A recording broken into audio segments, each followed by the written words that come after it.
Hello everyone. I welcome you today for the second part of the second topic, that is Europe and India. If you remember, my dear students, we discussed about the ancient period, the medieval period and the modern period. What are we discussing in standard 8? We are talking about the modern period. And if you remember in the last lecture, I did mention about the three revolutions. Please remember this, my friend, till you are there with Sir Hassan, till standard 8, no, till standard 10. You'll have this Hassan sir keep on reminding you about the teen ka funda. And what is this three ka funda? That if you remember, I said the three revolutions took place in the world. How many revolutions? Three revolutions took place in the world. But when I say three revolutions, the one which we already spoke about, which was the first revolution that we spoke about, my dear friends? We did spoke about the American War of Independence. And if you remember, we discussed that American War of Independence was against its own colonies. Who led this American War of Independence? It was led by George Washington. And we also discussed that American War of Independence proved to be a fruitful one. People established their own rule. That was, we talked about the American War of Independence. Now today, very important that we are going to discuss, my friend, is about the French Revolution. Without taking much of your time, I will directly begin with the topic. Now when you look at the word French Revolution, which country we are talking about, my dear students? We are talking about France. Now, so why do we need to know about France?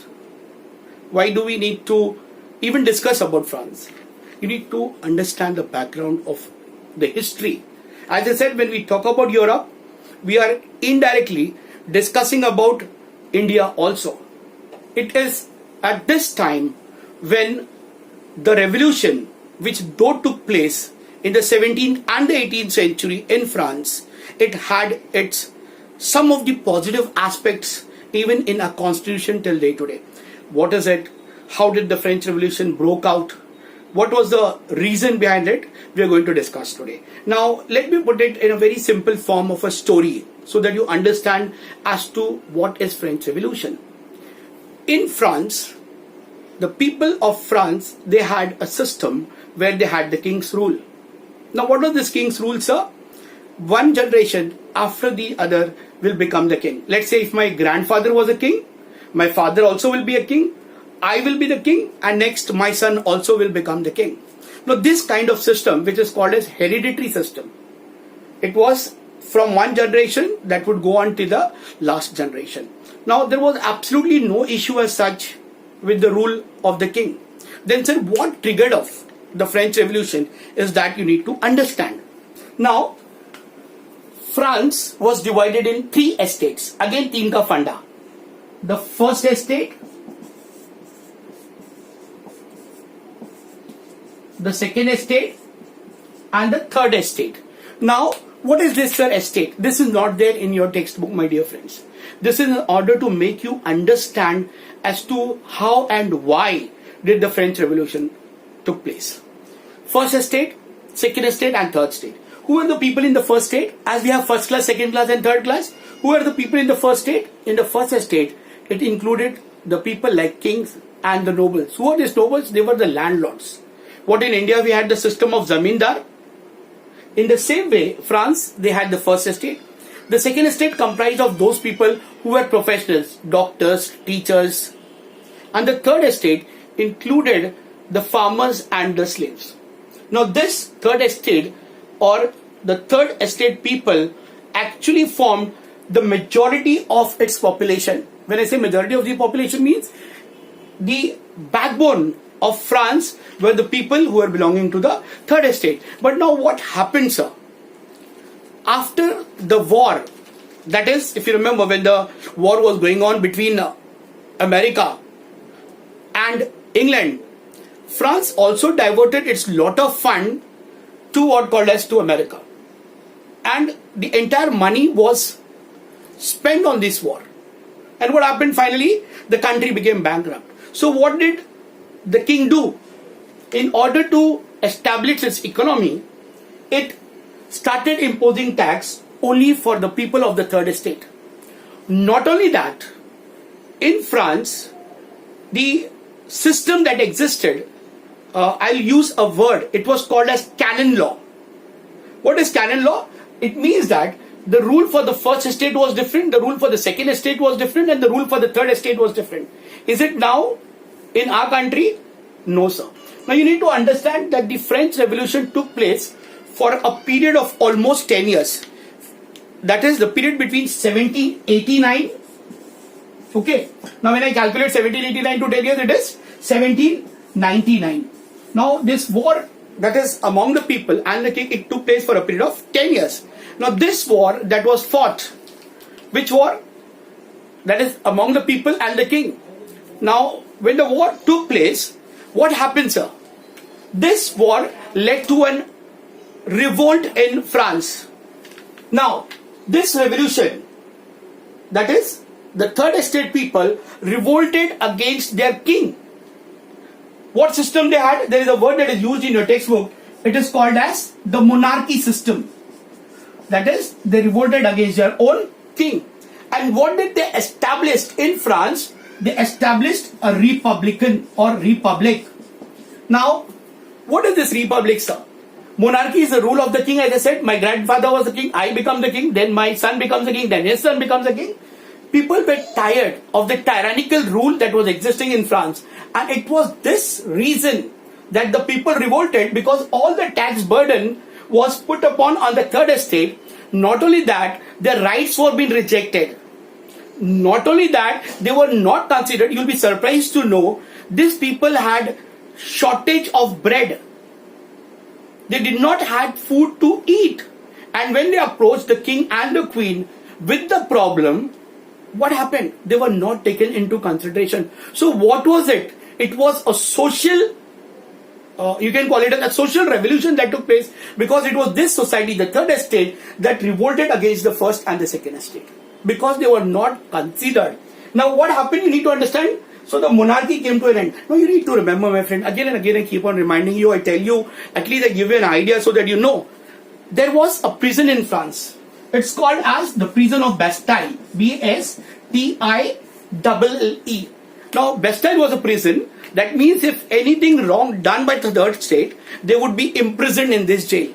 So the people of France, they considered Bastille, or rather they had hatred for this prison. You'll be surprised to know there are stories which says that when this prison was attacked by the people of France, it was totally damaged. And as a part of souvenir, that means when you want to give somebody for a remembrance, as a part of souvenir, even the stones of this prison was sold in the market. So you can understand the anger, the grudge that the people of France had against their own king.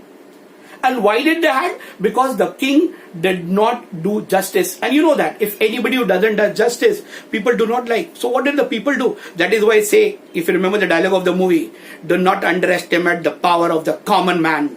So what is this? The common man. The third estate were the people who revolted against what called as the monarchy rule. And what did they establish? They established republic. Now you need to remember a very important thing. Whether you plan to do your graduation, whether you plan to do your law, the three words that we have imbibed even in a preamble, we have learned from France. So when the French revolted against their own monarchical system, the three important words that the French gave to the people, or rather to the rest of the world, again sir, teen ka fanda. What are these three words that it gave? It gave the word like liberty, that is freedom. The second word that we get from the French Revolution is equality. And so what is the third word? That is fraternity. So the three important things that we learn from the French Revolution is liberty, equality and fraternity. So the French Revolution brought about a drastic change in France. So what happened, sir? How did this revolution prove to be a very fruitful one? It was on the 14th of July, which you need to write it down, my friend, forever and ever. 14th of July. Today is 15th of July, my friend. When you are listening to the history lecture, today is 15th of July. So you can say 14th July. Now, easily you can remember the year. It's 1789. So 1789. Sometimes when you choose your mobile number, as you know, it needs to be in a sequence 1, 2, 3 or 3, 2, 4 or 5, 6, 7. So here you can easily remember the French Revolution. When did it broke out, sir, in France? On the 14th of July. Which year, sir? 1789. And this revolution did not just brought independence to the people of France, but it gave a very important word to the rest of the world, which even we have imbibed in our constitution, even which we have imbibed in our preamble, that is liberty, equality and fraternity. What is fraternity, sir? It is brotherhood. So, two revolutions. The first we spoke about is the American War of Independence. The second we discussed, that is the French Revolution. Very good. And now what are we going to discuss? We are going to discuss about Industrial Revolution. So as I say, we are going to discuss about the third revolution, that is Industrial Revolution. Now sir, how Industrial Revolution was different from the above two revolutions? The above two revolutions, in the case of American War of Independence, the American War of Independence was for not only gaining freedom from their own mother country, but it was rather, in a simple one word, you remember, it was a political revolution, you can say, where the people of 13 colonies revolted against their own mother country. It's not there in the textbook, my dear students. Second, French Revolution was a social revolution. Why social revolution? Because the people of the third estate were not happy with the rule of the king and the queen. So they revolted against their own king and the queen. Whereas Industrial Revolution was a revolution which just did not shook the foundation of the country where the revolution began. Now let me put you in a very simple one word. This is for you to remember till standard 10. If a question comes like, which country saw the beginning of Industrial Revolution? Remember my friend, it was England. I'll mention here. American War of Independence, America, French Revolution, France, and Industrial Revolution began in England. Now though the Industrial Revolution began in England, the repercussion, the outcome of it can be seen throughout the world. It was this Industrial Revolution which replaced manpower, machine power, the manpower, the second one was the steam power with what called as with the machine power. Again sir, teen ka funda. Initially if you remember, it was all the work that was done by man. Man was, as I said, he would work like an animal. He would do agricultural work. We are talking about now the Paleolithic period, where man was the center of doing all the work. Then it was replaced by steam power, the discovery of the steam engine, if you remember. So the steam power was used. And later on, in the 18th century, remember this, in the 18th century, when the Industrial Revolution broke out. Are you getting it? When the Industrial Revolution broke out, where did it broke out? Sir, it broke out in England. And that is why England, even today, it enjoyed the prosperity, and it came to be described as, you need to remember my friend, it came to be described as world factory. Now why did it get this title as world factory? Because the Industrial Revolution first took place in England. Now let us have a look. Now you remember, as I told you, there were machines that were running on steam. The cottage industries were replaced by big factories. Machines came to be used. Steamer became the mode of transportation. The age of machine began. Now Industrial Revolution, as I said, when it began, it not only remained only in the West, rather it enjoyed the prosperity. It spread throughout the world. Now it was this Industrial Revolution, you can say, to a great extent, which was responsible for what called as the World War. Now sir, how Industrial Revolution can be responsible for the World War? That is very interesting, that you need to understand, my friend. See, when the production started in surplus, surplus, initially by steam power, even before that by man. So man-made goods or steam-made goods were not produced in bulk or in a big number. But what happened with machine? The machine goods were produced in a large number, in a large quantity. And not only that, when the production became surplus, what they needed a market to sell it. And it was this search of market where they started, if you remember, or they began with called as searching for the new sea routes. And this searching of the new sea routes led to the invention, discovery of many new countries. And it was this reason because of which there was conflict, there was rivalry, there was enmity, there was anger, there was mutual distrust among the people of the world. And all these factors were responsible for World War One, which we will surely discuss when you come to standard 9th and 10th in detail. But I hope, my friends, are this or is the two topic that I discussed with you is clear? Three revolutions. In the first lecture that I discussed before, we discussed about the American War of Independence. Today, right now, I just completed with what called as the French Revolution, which gave the three important words again: liberty, equality and fraternity. And right now what we discuss about England that we talked about is the Industrial Revolution. And as I told you, what did it change? It changed the entire phase of human era, you can say that. And England was the first country that saw what? The beginning of Industrial Revolution. That is why it is also described as the world factory. Now what are we going to discuss now? We are going to talk or discuss about rise of capitalism. Give me 1 minute, I'll just erase the blackboard, my friends. About the three revolution, now let me bring you to rise of capitalism. Now when I say rise of capitalism, you need to understand as to what does the word capitalism means. In capitalism, where a person can invest money and whatever profit the person will make, the majority of the share will be with that person and a part of it he will pay to the government. So what happened in Europe, you need to understand that the discovery of the new sea routes began and a new era of trade route began between Europe and Asia. Many traders came forward to trade with eastern countries through the sea routes.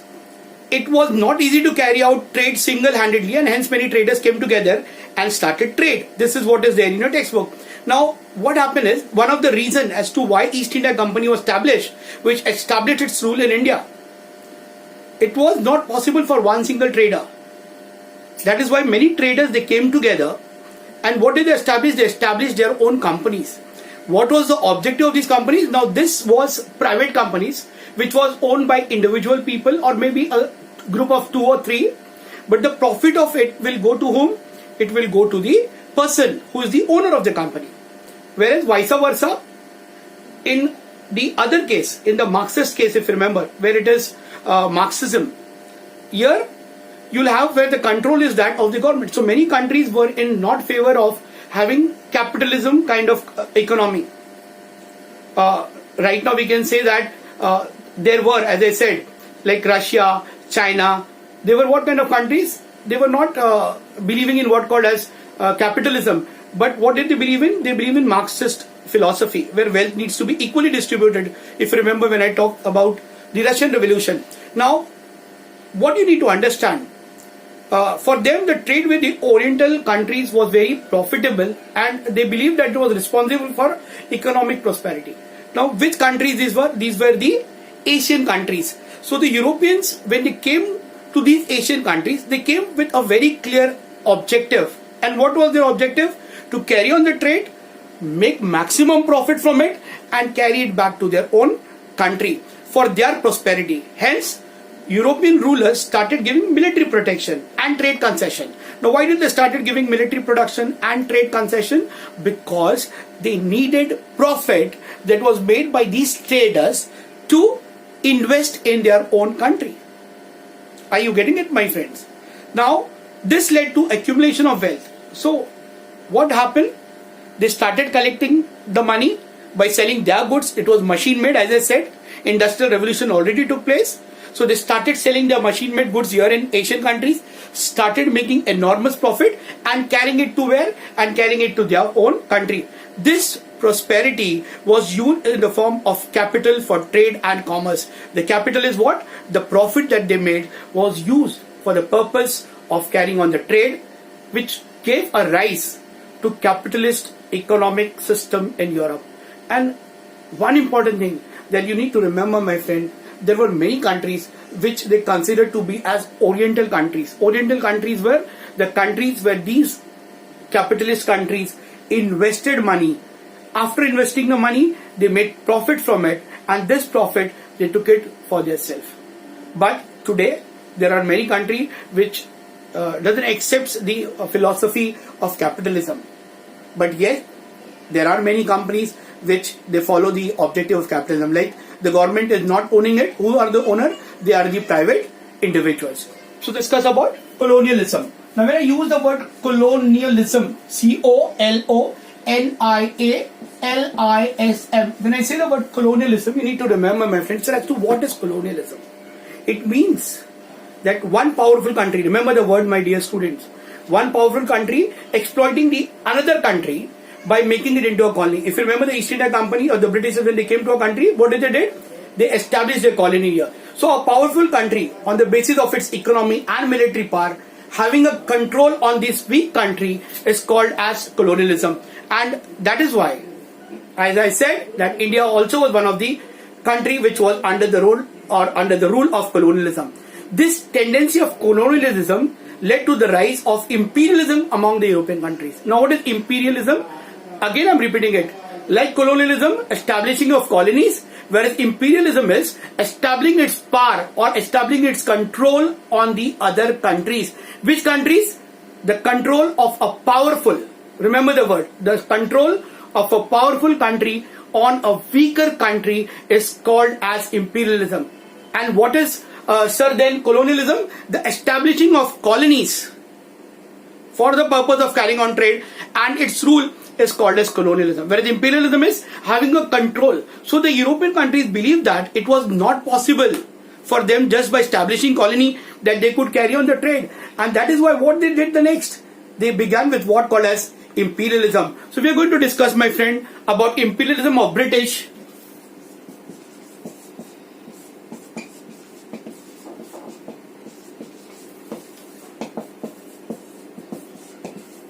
we're going to discuss about imperialism of British East India Company in India. East India Company in India. How, why the Britishers came to a country, what was the objective, what made them to come to a country, how did they exploited a country, all that we are going to discuss in this point now. Now when, as I said, when I use the word imperialism, I made it very clear. The control of a powerful country on a weaker nation. One such, we were also the victim, V-I-C-T-I-M, victim of it. Now, there was a competition among the European countries for acquiring trade monopoly. Trade monopoly means only I should have right to sell that commodity or that product in the market. Like for example, I can narrate you, if you have at least heard about, if you want to book a hall, you go to book a hall and that owner of the hall says, we will give you the hall, but please remember that we have the monopoly, you need to take our decorator only, or rather even sometimes even the kitchen is managed by them. So monopoly means where they had the monopoly. Taking you back again to Indian history, my dear students. In India, the production of salt was the monopoly of the Britishers, because of which Gandhiji began with salt satyagraha. Just in order to make you understand. So what did the Britishers did? The British acquired monopoly in India. The British established, you need to remember this, very important here. The British established its East India Company in India in the year 1600. So you can understand that the East India Company came to India in the year 1600. What was initially the purpose of the East India Company? The purpose was to carry on the trade. And let me narrate you a very small story once again. When the permission was required, like for example, if I want to enter your home, I need to knock the door and I say, may I come in? And can I have a glass of water? In the same way, when the East India Company came to India, the first time they need to take permission. So at that time, they thought of starting with a factory at a place called as Surat. And who was the ruler there? It was Emperor Jahangir. So Emperor Jahangir was the ruler. If you remember, it was the Mughals' time. Emperor Jahangir was the ruler. So when the East India Company came to India, they rather need to seek permission from him. And what did they wanted to begin with? They wanted to begin with the trade with India. So the permission was granted.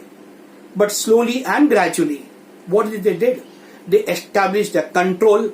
They defeated what called as the Mughals, and the next point which we are going to discuss about, they not only defeated the Mughals, the Marathas, the Sikh, the people of the south, rather if you remember Tipu Sultan. I'm going to discuss about each point in detail. So what is, sir, imperialism of British East India Company in India? It began in which year, my dear student? 1600. Where did they establish the first permission, or they started the trading with? At a place called as Surat. Now, where is Surat, sir? In Gujarat. Anyone will just think and tell me. So Surat is even today famous for what?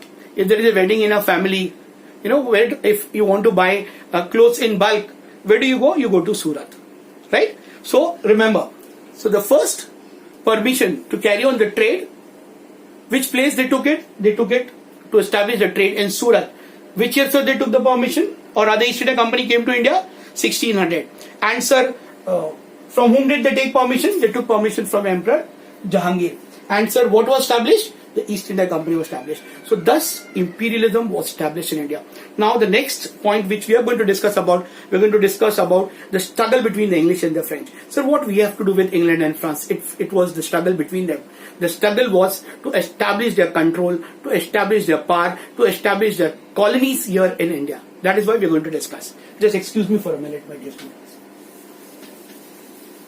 Okay, I hope you are trying at least to understand. And I'm telling you again and again, my friend, I have few students who keep on posting me, sometime even on YouTube and sometime even personal chat, classroom, that is, they keep on telling me, sir, thank you very much, we followed, we did not understand, can you clear us this concept? So that is very nice to know that.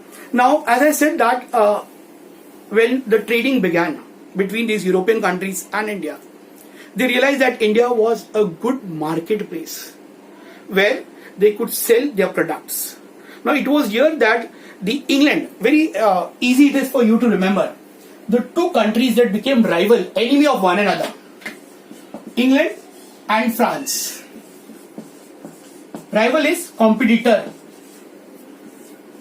Okay, England and France. Now, due to this rivalry among the two countries, what happened?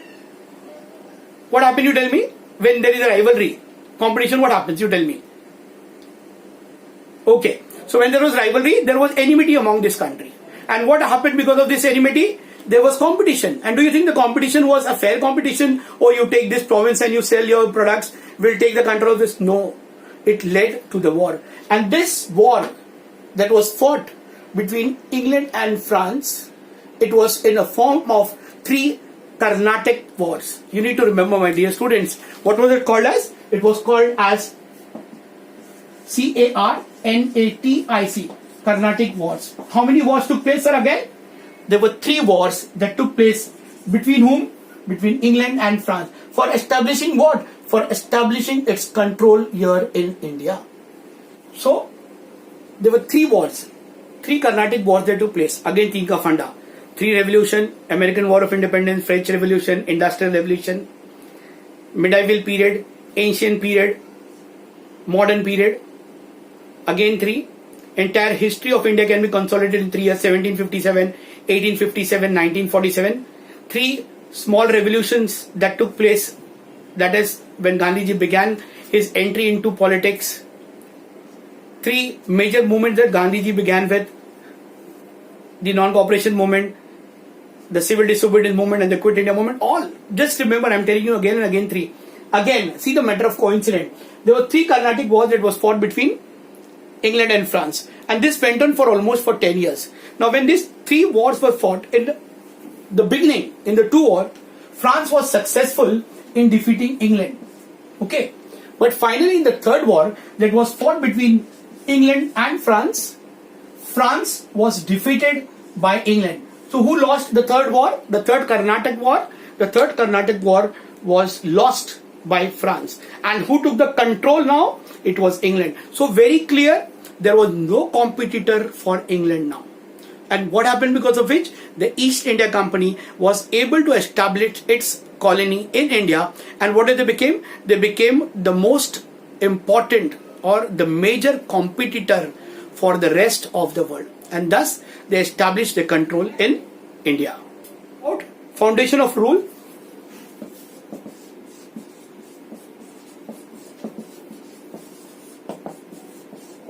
Okay, whose rule we're going to talk about? The foundation of rule of India Company.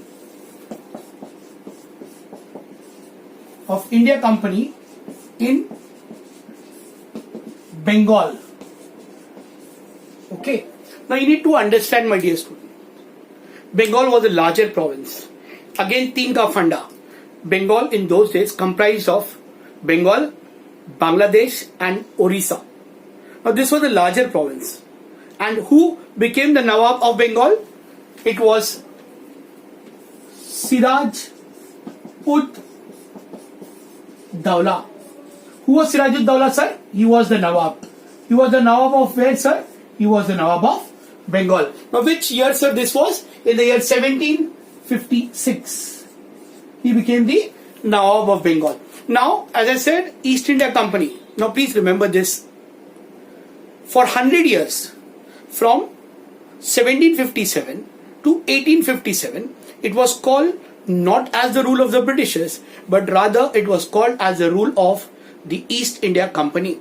Now, East India Company, when wanted to carry on the trade with Bengal, it needed to seek permission from the Nawab of Bengal, that is Siraj ud Dawla.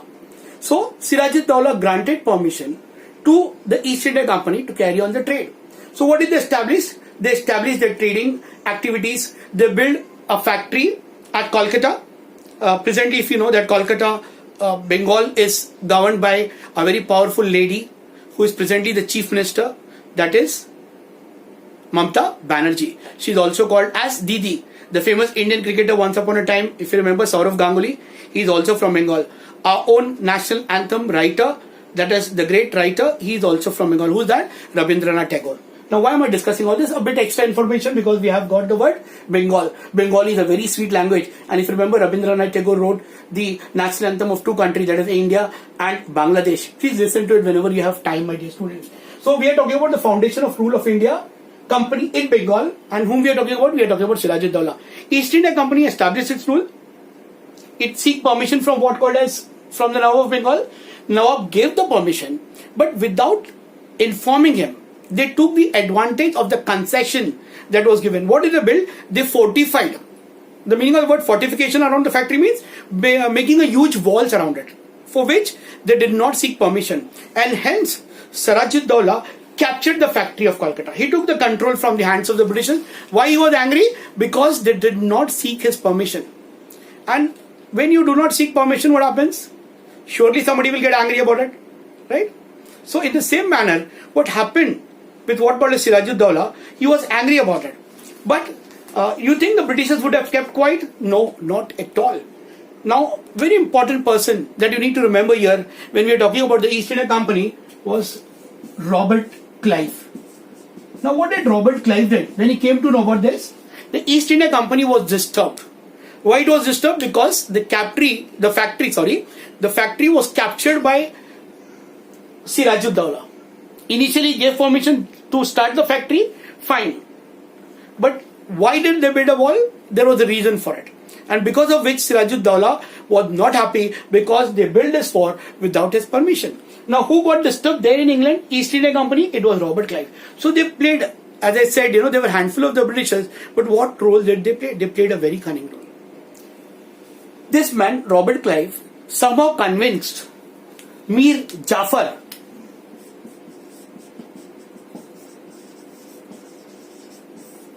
They somehow convinced Mir Jafar, who was in charge of the army.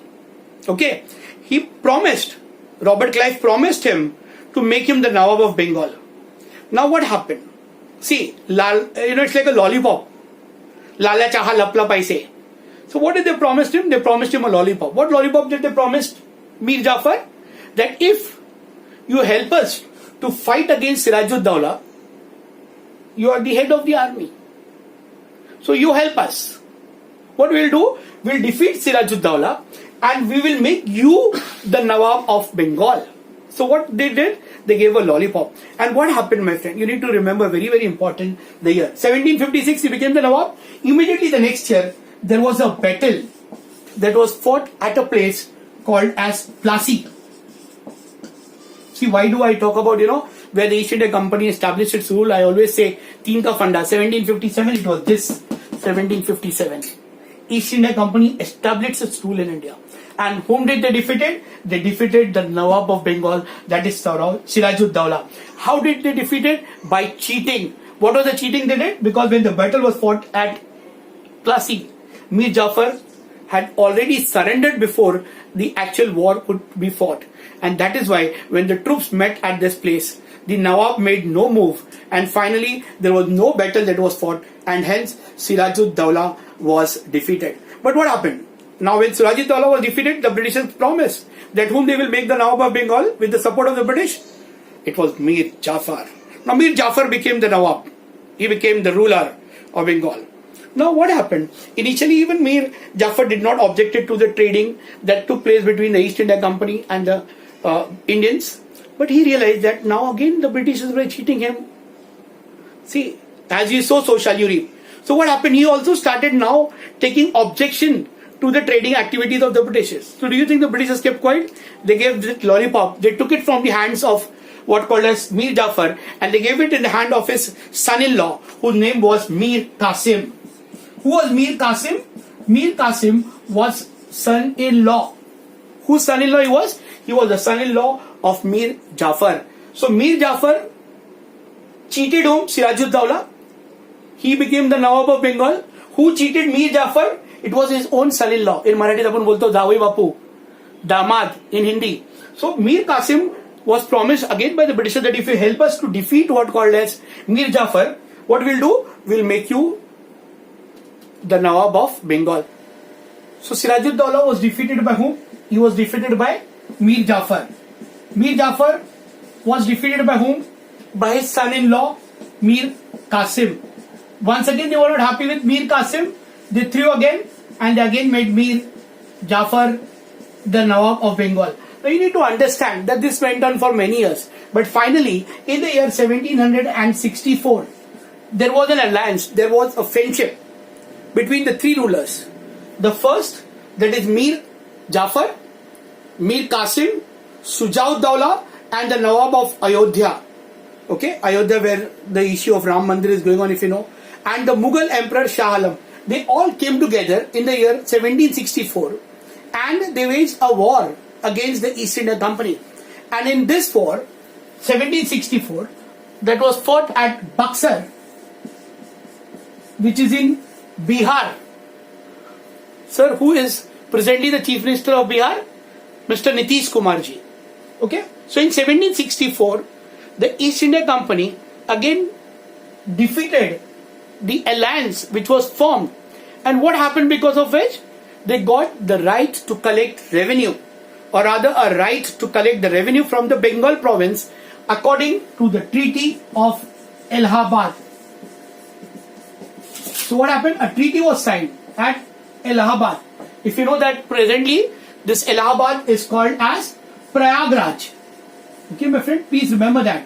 What is Allahabad presently called as? After the new chief minister that came in, Aditya Yoginath, he changed the name of Allahabad to Prayagraj. So there was a treaty that was signed between the alliance and the East India Company. And what was this treaty? That it will now have the right to collect revenue, tax, from whom? From the people of Bengal. Thus, East India Company was successful in getting what? It was successful in getting the rights of collecting the taxes from whom? From the people of Bengal. And not only that, it gave the right. Very important person, a hero presently who is suffering from COVID-19 and became, the headline of all the news channel and the newspaper, Mr. Amitabh Bachchan ji. Amitabh Bachchan is also from Allahabad, which is now called as Prayagraj. So where is Allahabad? Allahabad is in Uttar Pradesh. So who is the Chief Minister of Uttar Pradesh? It is Aditya Yoginath. Sir, Allahabad is also known for a very important fruit, that is Gawa. What do you call it as? Peru, Amrut. Okay. So what happened? If you look in this scenario, the East India Company got its control on a very important province which is called as Bengal. Now after Bengal, let me take you to the second important province that is called as Mysore. Once they got the control of what called as Bengal, do you think they would have given it up? They might have said, oh, we got now the control, enough. No. But what was it? It was Dil Mange More. So the next topic that we are going to talk about, the conflict, the war of the British with the ruler of Mysore. And who was that? It was Hyder Ali, the father of Tipu Sultan. The East India took the control of Bengal and the second I said was Mysore. So next we are going to right now discuss about British Mysore struggle. As I mentioned, my dear student, who was the ruler, famous ruler of Mysore? Tipu Sultan. But before Tipu Sultan, let us discuss about his father, that is Hyder Ali. Hyder Ali was father of Tipu Sultan. Okay. Now after the death of his father, that is Hyder Ali, Tipu Sultan became the ruler of Mysore. Now he did not easily give up. He tried his best to fight against the British. But what happened finally? Though Tipu Sultan is remembered in the history of our country, you cannot reject this fact that he was defeated in the year 1799 at a place called as Sri Rangapatnam. Sri Rangapatnam. So what happened, my friend? What do you understand from this? The East India Company initially came for the purpose of trade. Again reminding you the word imperialism. What did they believe? That it was only possible if they wanted to carry on the trade. It was only possible if they have the control on that place. So they first brought Bengal under the control, followed by Mysore. And what happened? Finally, in the year 1799, in the war at Srirangapatnam, Tipu Sultan was defeated. And what did they do? They took over the control of which territory? They took over the control of the Mysore territory. And thus, Bengal, followed by Mysore, came under the control of the Britishers. Now let us understand. I always tell you, let us understand, let us pay attention that they came here with an objective. And what was this objective of the Britishers? What was the objective? They came here to first carry on the trade, establish their colonies, and what they did the next? The next they did was they brought the areas, the territories under their control. And what method did they use? They used the method of treachery. Treachery is by cheating. The next province that we are going to talk about, the British control over the Sindh province. British control over where? Over Sindh. Now Sindh presently is the part of Pakistan, my friend. And the British strengthened the power in India. They believe that if they do not control what called as the Sindh province, they will have a new enemy who possibly may attack from the other side. And who was this other enemy that they were afraid of? They were afraid of Russia. You remember the war first that was fought for 10 years between England and France? The next enemy that it thought, East India Company thought that possibility if Russia comes or if it wants to carry on the trade with India, they will enter via Sindh. So what did it decided? They feared because of this attack. So hence they decided to establish its rule, its control. And at that time, what did they did? They attacked Afghanistan.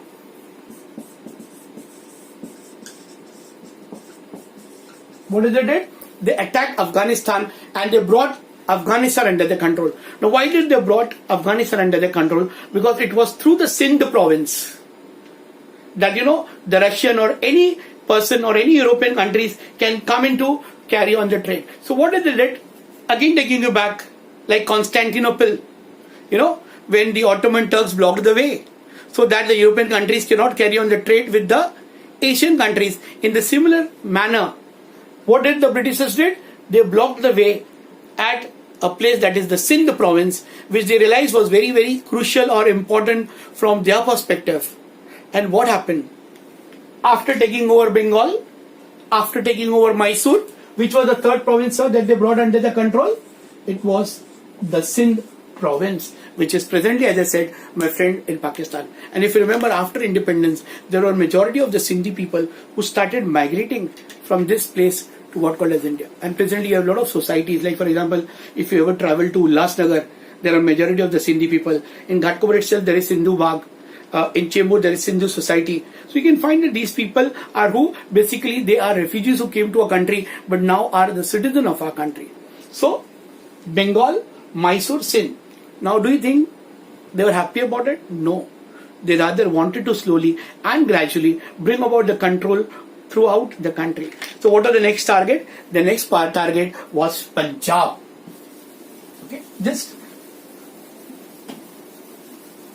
Okay, now when we are talking about Punjab, please remember Punjab will always be remembered in the history of our country. Punjab gave us prominent leaders, fighters, revolutionaries, Bhagat Singh. Punjab is having one of the most beautiful called as temple, you can say it as, that is the Golden Temple, which is the Wagah border. Punjab has been always a place, or people of Punjab have always, who is the present sir, Chief Minister of Punjab? It's Captain Amrinder Singh. Okay. Now let me talk about the East India Company. Let's come back to the topic. Sometimes, I get carried away providing with a lot of information, something that comes to my mind. And I always believe that history is not just to study about the past, it is also to know about the present and how you can apply it in your life. Okay. So let's talk about the fall of the Sikh power. Sikh is the community method. The Punjabi people, which religion they follow the Sikh religion, which is also called as Sikhism. So fall of the Sikh power. Now, very important, my dear students. In the beginning of the 19th century, the power in Punjab was in the hands of Ranjit Singh. Ranjit Singh was a very, you can call it as an efficient ruler of Punjab. But what happened? Due to his health problem, he died. After the death of Ranjit Singh, his minor son, M-I-N-O-R. Minor means one who is not adult. Below the age of 18, you are a minor. So if you want to have anything, you can only have it after the age of 18. That is why you don't get driving license. You don't have any political rights like casting a vote. So after taking over Bengal, Mysore, next in, what was the next? It was Punjab. Now, in Punjab, as I said, Ranjit Singh was a very powerful ruler. But after the death, when his son, minor son, whose name was Duleep Singh, in your book it is given as D-U-L-E-E-P, Duleep Singh, when he became his mother, that is the wife of Ranjit Singh, her name was Queen Jindan. Okay. What was the name of the wife of Ranjit Singh? Queen Jindan. What was the name of the son? Duleep Singh. Now, Duleep Singh was minor. So it was on behalf of her son, it was the mother who was ruling the state. But after the state affairs, as she could not keep the control of the officers, and the officers also did not like because the son was a minor, and the queen was interfering, she was giving orders to what called as to the people of her state. They did not. So the Sikh community thought that the British will attack Punjab. And hence, what did they do? They launched an attack. Before the Britishers could attack what called as Punjab, they decided now to launch an attack on the British. And in the first Anglo-Sikh war, you need to remember, my friend, in the first Anglo-Sikh war, who was defeated? The Sikhs were defeated. And what happened because of this? The East India Company took the control. But what they did? They allowed East India Company allowed Duleep Singh to remain on the throne. But slowly and gradually, the entire Punjab came under the control of the East India Company. And this was not acceptable to the people of Punjab or to the Sikh community. And that is why an officer, Mulraj, who was the officer of Multan, he revolted against the English. Thousands of Sikh soldiers participated in this war. And the second war took place in 1849. Okay. In 1849, a second war took place between the Sikh people and the East India Company. And finally, the British entire regime, the rule of the Punjab or the Punjab people came to an end. Thus, we can understand that after Bengal, Mysore was taken over. After Mysore, Sindh was taken over. And after Sindh, it was the fall of the Sikh part, that is Punjab. So, what happened, my dear students? All the provinces came under the control of East India Company. Now, the next, we are going to discuss about the role of the Marathas in the next period as to, after taking over the control of Bengal, Mysore, Sindh and Punjab, how did they establish their power, or how did they defeated the Marathas and finally brought the entire country under their control, is what we are going to discuss in the third chapter, Effects of British Rule. Now, again and again, I keep you reminding, my dear student, kindly complete the exercise, the objectives which is given in your textbook. If you do not have a textbook, you can just download it very easily from eCart, that is eBal Bharti. All your subject textbooks are available on the website.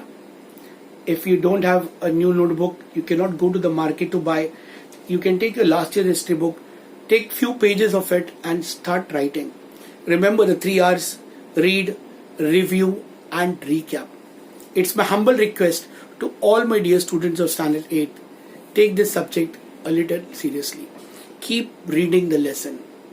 If you don't understand any concept, feel free to write your opinion, your suggestion, your feedback. Are you happy with the way I teach, or you want me to use the slide, the PPT, and then I explain each word to word explanation you want? Are you happy with the extra information that I provide you during the lectures that goes on? I'm very sure that after we complete the 3 chapters, I'm going to conduct a small quiz in a form of a test, of which I will inform you later. Right now, I only request you, before I say goodbye and thank you to each one of you, I request you to please read the 3rd lesson and be ready before I post my 3rd video. My dear students, please do not forget to write your feedback. It is not for me to know that whether my video is good or bad, but this is only for me to improve every time that I come before you. So if you want me to, sir, know, if you can explain it us through PPT, or you can use a lot of pictures, I will surely try my best, students, to do it. Thank you very much. God bless each one of you.